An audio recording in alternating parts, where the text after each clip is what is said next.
Unti-unti na ngang natuklasan ni Lynette ang tunay na pagkatao ng taong pinakasalan niya, ito nga si Doc Carlos, dahil nakikita na niya ang kakaibang ugali nga nito.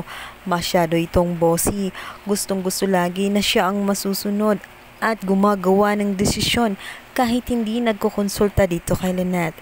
Dito ngay makausap niya itong si Doc Katie. Sinabi niya rito na umatras na pala ang dati nilang katransaksyon. Pinaghirapan umano iyon nitong si Lynette para lang sa kanila makipag-business partner. Subalit nabalitaan niya na nag-give up na pala ito sa kanila at sa iba nga pumirma ito.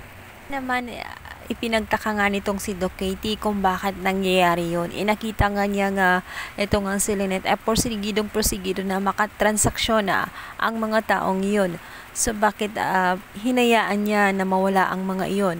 Dito na nga sinabi ni Lynette ang katotohanan ng dahil nga kay Carlos. Kailangan niya kasing sundin ang kanyang asawang si Carlos, kundi magkakaaway nga sila.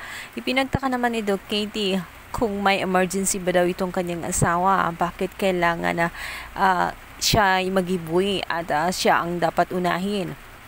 Ngunit ang totoo talaga ay mahabang kwento ang sinabi nga nito ang si Lynette. Hanggang sinadya at pinaplanong lahat-lahat ni Carlos. Ang gusto kasi niya ay hindi na nga magtrabaho at tuluyan na ngang maging full-time housewife itong kanyang asawang si Lynette. Nang sa ganun ay kontrolado na niya ito at magagawa niya ang lahat ng kanyang gusto. Ang gusto kasi ni Carlos ay walang trabaho itong si Lynette at nang sa ganun nakadepende itong si Lynette sa kanya. Kaya walang magagawa si Lynette kundi maging sunod-sunuran talaga ng totoo. Ngunit napansin na nga ito ni Lynette ang kakaiba niyang mga ginagawa dito sa kanya. At ikinagulat pa niya nang sabihin nga ni Doc Katie na kung may problema siya ay pwede nilang pag-usapan dahil nagyaya nga ng dinner itong si Carlos. Kaya pinagtaka niya dahil wala namang nabanggit si Carlos sa kanya. Dito nga sinabi ni Doc Katie na kung hindi niya alam, may mga colleges sila from US at mga kasama pang iba pang doktor na inimbitahan nga nitong si Doc Carlos sa loob ng kanilang bahay. Dahil nais ditong magluto nga itong si Lynette. Ito nga ay nagtaka siya kung bakit ganoon na nga ang pag-uugali nitong si Carlos sa kanya na tila baga nagdidesisyon na lang ito ng basta-basta na hindi niya nalalaman.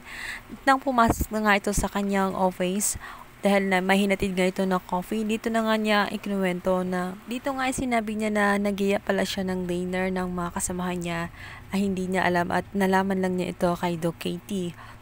Agad namang nagalibay itong si Doc Carlos at sinabi niya na nakalimutan na talaga niyang sabihin. May pupunta umanong mga kaibigan niya at mga kasamang doktor na nangyayat na mag-dinner sa loob at ninais pa niya na magluto ito.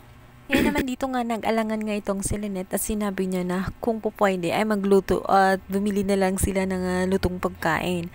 Bigla na mga tumaas ang boses nitong si Doc Carlos at sinabihan siya na sinabi na niya sa mga kaibigan niya at ayaw daw niyang mapahiya kaya maobliga nga itong si Lynette na unahin at sundin nga itong si Doc Carlos. Nasadya ngayon ni Doc Carlos na gawin sa kanya nang sa ganun ay mawalan nga siya ng trabaho at tuluyan na nga mag-steady doon sa bahay at maging full-time housewife na lang.